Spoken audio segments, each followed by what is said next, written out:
Yang pertama kali terbesit di pikiran gue adalah tentang pernikahannya.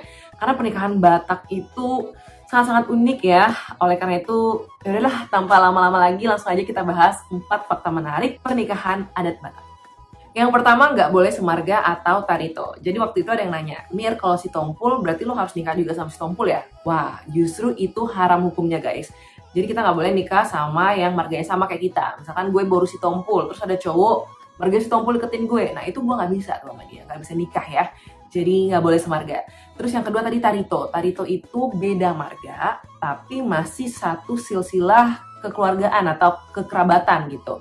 Kayak ibarat abang atau adik gue lah gitu. Misalkan si Tompul itu masih saudaraan sama Tampu Bolon. Jadi gue juga nggak boleh nikah sama Tampu Bolon. Bukan cuman si Tompulnya aja, tapi ada juga marga-marga lain yang dilarang untuk nikah sama si Tompul gitu. Nah contoh lainnya ada di gambar ini. Jadi ingat ya teman-teman Batak yang pengen nikah sama orang Batak juga, perkenalan di awal harus marta rombo tipis-tipis supaya nanti tidak tersandung oleh cinta terlarang yang disebabkan oleh marga. Wadaw! Yang kedua adalah disarankan menikah dengan pariban. Kalau yang pertama tadi sebuah larangan, ini sebuah anjuran. Nggak harus, tapi dianjurkan. Pariban itu sebenarnya adalah sepupu artinya. Tapi bukan sembarang sepupu ya, karena nggak semua sepupu bisa dinikahin. Sepupu di sini dalam artian jodohnya gitu. Kayak kenapa sih orang Batak itu menyarankan seseorang menikah dengan paribannya? Jawabannya adalah untuk mempertahankan regenerasi dari sukunya. Macam ingin mempertahankan dinasti yang ada gitu. Seperti gue bilang tadi, nggak semua sepupu itu adalah pariban. Jadi sepupu yang dimaksud di sini adalah kalau ada perempuan, maka dia bisa menikah dengan anak laki-laki dari adik perempuan ayah. Kebayang nggak? Misalkan nih, lo punya bokap lo punya adik perempuan. Adik perempuannya ini tante lo ya kan, dia punya anak cowok. Nah, lo tuh bisa nikah sama anak cowok tante lo itu gitu. Atau bisa juga kalau misalkan ada laki-laki, dia bisa menikah dengan anak perempuan dari adik laki-laki ibu. Jadi misalkan lo punya emak nih ya, emak lo punya adik laki-laki, nah lo bisa nikah sama anak perempuan dari adiknya emak lo gitu. Jadi anak tulang lah gitu ya. Nah anak tulang yang perempuan, lo sebagai laki-laki itu berpariban sama dia. Gitu kira-kira. By the way, curhat sedikit, gue gak punya pariban karena adanya bapak gue semuanya cowok, gak ada ceweknya, jadi ya pariban gue siapa gitu. Tapi gak tahu deh, bisa gak ya dapat pariban dari hubungan lain yang bukan adik dari bapak. Coba yang lebih tahu tentang adat Batak boleh komen di bawah karena gue juga masih belajar. Thank you. Yang ketiga, tamunya banyak banget dan banyak yang tidak dikenal. Yap, ini benar sekali. Jadi di acara pernikahan adat Batak, tamu yang diundang itu belum tentu kenal sama mempelainya dan belum tentu kenal juga sama orang tuanya. Jadi nggak kenal nih dua-duanya, mempelainya nggak kenal, orang tuanya juga nggak kenal. Tamu juga diundang dari grup marga, walaupun nggak kenal nih dengan orang-orang yang ada di grup ini gitu. Nah kalau teman-teman datang nih ke aula pernikahan adat Batak, biasanya ada meja yang panjang dan besar ya, identik dengan meja yang panjang itu ya di nikahan adat Batak. Dan satu meja itu biasanya sudah dikelompokkan per grup marganya, jadi nggak bisa sembarangan duduk. Nah di meja inilah nanti terjadi perkenalan dan reuni atau marta rombo tipis-tipis juga untuk tahu ini gue kekerabatan gue sama lo jalan ceritanya kayak gimana ya kayak gitu, atau ya silsilahnya dari mana ya gitu. Oke, pertanyaan selanjutnya, kenapa sih orang Batak itu hobi mengundang orang yang nggak dia kenal ke pestanya? Kan buang-buang uang tuh ngasih makan orang yang nggak lo kenal. Jadi ini gue dapet pertanyaan di Instagram Stories, thank you pertanyaannya. Gini guys, jadi pernikahan di adat Batak itu juga punya fungsi membangun reputasi keluarga. Bukan cuman ya udah yang penting sah nih antara dua mempelai. Jadi adat istiadat Batak ini itu sudah ada sebelum agama dikenalkan di Tapanuli di sana di Sumatera Utara, ataupun sebelum ada uang juga mereka sudah melakukan prosesi adat istiadat Batak ini. Nah, sebelum dikenalkannya uang kertas sebagai mata pertukaran nilai, dulu mata uang yang paling dasar adalah trust atau kepercayaan satu sama lain. Nah, dengan acara nikah adat Batak ini, reputasi keluarga jadi terbangun dan trust itu tadi bisa dikumpulkan sehingga antar satu marga ke marga lain atau satu keluarga ke keluarga yang lain itu makin erat trustnya dan akhirnya kekerabatannya pun juga makin makin dekat lah gitu. By the way, ini bukan keluarga inti aja ya, tapi keluarga besarnya pun ikut terbangun reputasinya ya. Misalkan dari adik bapaknya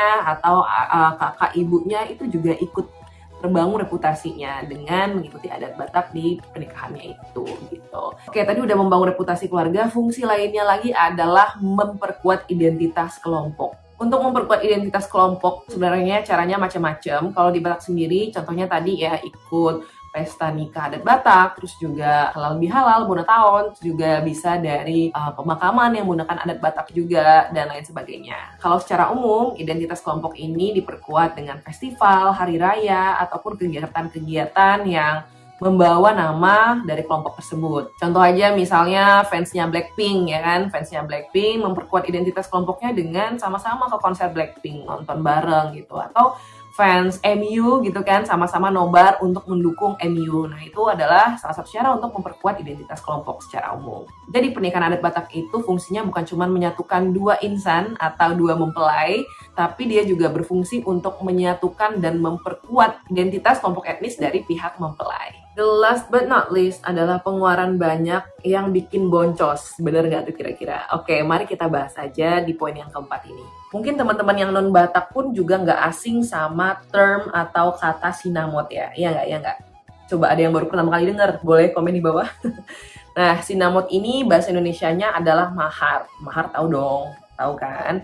Nah, nama lainnya adalah tuhor niboru, artinya mahar yang kita berikan atau dari mempelai pria berikan kepada pihak boru atau pihak perempuan. Boru itu perempuan ya guys, doli laki-laki. Oke, kasarnya dengan sinamot ini laki-laki membeli pihak perempuan saat menikah.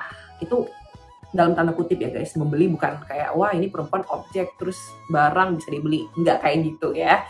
Kenapa membeli dalam tanda kutip? Karena nanti pihak perempuan ini akan mengikut ke keluarga pihak laki-laki. Jadi sebesar apapun sinamot yang diberikan dari pihak laki-laki ke pihak perempuan, itu bukan berarti pihak laki-laki boleh memperlakukan pihak perempuan ini semena-mena. Nggak kayak gitu ya konsepnya. Melainkan sinamot ini merepresentasikan bahwa wanita Batak itu sangat berharga. Atau kalau dalam term bahasa Bataknya adalah boruni raja, artinya putri raja. Besarnya uang yang diberikan dari pihak laki-laki ini atau sinamot ini tergantung dari negosiasi dan tawar-menawar kedua belah pihak keluarga besar mempelai. Acaranya namanya Martonggo Raja. Catat, nggak ada yang bercanda. Ya, jadi kayak rapat musyawarah gitu guys. By the way, raja yang dimaksud di sini adalah orang-orang yang dituakan di daerah tersebut. Biasanya mereka banyak mengambil peran untuk berbicara karena mereka pertama tahu adat, yang kedua ada bakat gitu untuk ngomong gitu. Jadi bukan sekedar ngomong aja, tapi entah kenapa ada bakat ngomongnya. Itu juga gue tahu dari bokap nyokap gue, karena waktu itu gue nanya, ini kenapa dia sih yang ngomong di acara ini, padahal ini acara kita gitu. Jadi waktu itu ada acara pemakaman opung gue gitu. Instead of dari keluarga inti yang ngomong, tapi kenapa ada orang lain gitu kan. Nah, itulah dia rajanya gitu yang dituakan di daerah tersebut. Oke, masuk ke bahasan selanjutnya tentang penentuan harga sinamot. Waduh, ini kalau misalkan anak laki-laki Batak ya kan dengar kata sinamot langsung takut gitu. Aduh, gue kayaknya nggak usah nikah deh, bayar sinamot mahal banget gitu. Tapi oke, kita akan bahas apa aja sih faktor yang menjadi pertimbangan dalam negosiasi jumlah sinamot. Yang pertama, yang paling common gitu adalah tingkat pendidikan mempelai wanita. Kenapa ya tingkat pendidikan menjadi faktor utama? Karena ibaratnya keluarga mempelai wanita ini udah menyekolahkan si anaknya dari SD, SMP, SMA, S1, atau mungkin bahkan sampai S2, atau ada yang dokter segala macem gitu kan. Jadi kayak, ya ini gue udah keluar banyak nih modal gue nih buat anak gue gitu. Jadi kalau lo mau sama anak gue gitu ya kan, nah harus disesuaikan dong dengan pengeluaran gue selama ini untuk sekolahkan anak gue sehingga value-nya itu tinggi gitu. Jadi ya sinamot ini disesuaikanlah dengan tingkat pendidikan mempelai wanitanya. Yang kedua, pekerjaan mempelai wanita saat ini. Ada juga yang pendidikannya mungkin lulusan SD bahkan gitu ya. Tapi pekerjaannya wah keren nih, menjabat sebagai direktur atau manajer di perusahaan apa gitu. Itu juga bisa menjadi bahan pertimbangan. Terus yang ketiga, jarak tempat tinggal antara wanita dan pria. Kenapa sih ini lagi-lagi dijadikan pertimbangan gitu kan? Karena biasanya pernikahan adat Batak itu diselenggarakan di tempat laki-lakinya gitu, tempat orang tua laki-lakinya. Tapi ada juga yang di tempat perempuannya. Itu nanti didiskusikan juga saat Martonggo Raja, guys. Kalau pernikahannya di tempat laki-laki dan jauh dari tempat keluarga wanita, berarti keluarga si wanita ini harus berangkat dong ke sana, ke tempat pernikahannya yang lumayan jauh dan butuh biaya transportasi tentunya. Ya kan, pesawat ataupun mobil jarak jauh segala macam. Nah, itu kan butuh biaya lagi untuk dikeluarkan. Jadinya kalau misalkan jarak dari rumah mempelai wanita jauh ke tempat pernikahannya, itu bisa menaikkan lagi harga sinamotnya. Yang keempat, status dalam silsilah keluarga. Yang kelima, status sosial keluarga. Ini juga ngaruh ya. Yang keenam, reputasi atau citra mempelai wanita di masyarakat. Yang ketujuh, dari appearance atau rupa atau kecantikan dari wanitanya. Oke, ini ada contoh daftar harga sinamot yang gue ketemu di Twitter.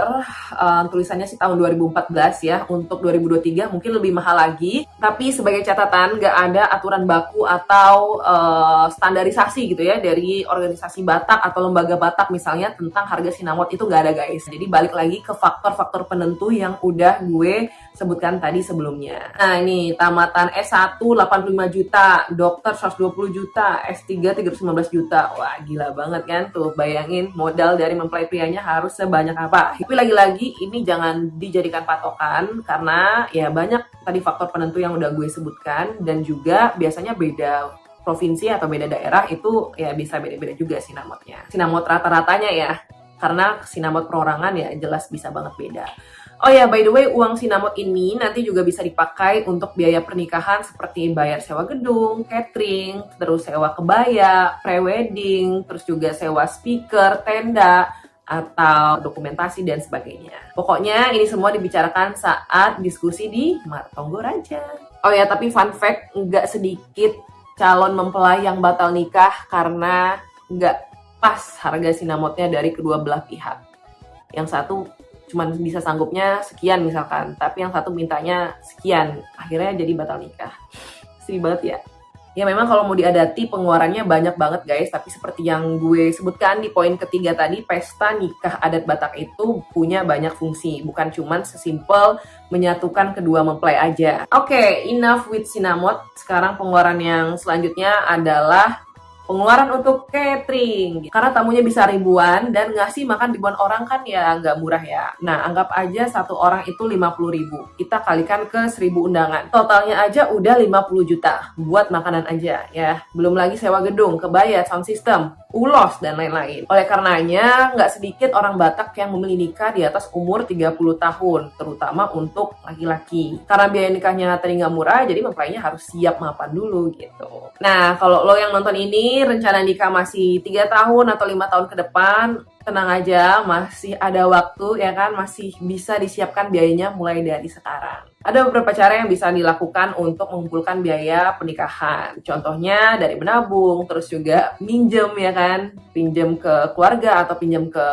bank gitu, atau yang ketiga dari investasi ya kan. Kalau misalkan 5 tahun ke depan masih sempat untuk investasi dulu, ngumpulin uang buat nikah. Investasi ada macam-macam, salah satu yang paling sering dibicarakan adalah investasi saham. Dalam dunia investasi tentunya imbal hasil atau return itu sebanding dengan resikonya. Kalau di saham, returnnya itu bisa mencapai 20% per tahun ataupun lebih. Nah, hal ini tergantung kondisi ekonomi. Contohnya pada saat awal COVID-19 kemarin, kondisi ekonomi jadi lesu, termasuk juga berimpact ke kegiatan pasar modal. Tapi kalau teman-teman pilih saham yang fundamentalnya baik dan juga investasi jangka panjang, jangan khawatir karena ketika ekonomi udah mulai pulih lagi, si saham fundamental baik ini akan cepat pulih dibandingkan saham-saham yang fundamentalnya kurang baik. Kalau lo berencana nikah 5 tahun lagi atau mungkin sekarang belum ada target tapi pengen nikah ya kan, menurut gue dari sekarang udah bisa nih mempertimbangkan untuk memulai investasi saham. Buat yang masih awam jangan khawatir karena di YouTube udah banyak yang bahas, guys, tentang teknik, fundamental, segala macam, dan di channel gue juga ada, jadi bisa ditonton ya.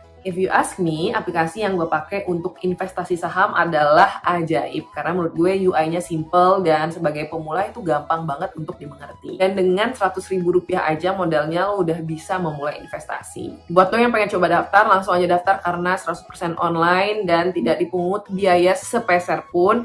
Dan jangan lupa masukin kode gue Mira879 biar dapet bonus tambahan dari Ajaib Sekuritas. Oke deh, sekian 4 fakta menarik tentang pernikahan adat Batak. After all, buat teman-teman Batak yang lagi nonton video ini, menikah dengan adat ataupun menikah nasional tanpa adat itu kembali ke pilihan masing-masing. Tergantung apa yang menjadi prioritas. Buat teman-teman yang non-Batak, semoga video ini bisa sedikit memberikan gambaran tentang pernikahan adat Batak ya. Buat yang sebentar lagi mau nikah, I hope you guys ready not only financially but also mentally. Dan buat yang gak mau menikah, I hope you guys find your happiness outside marriage. Oke, kalau ada pertanyaan atau saran langsung aja komen di bawah guys, jangan malu-malu. See you on my next video. Bye!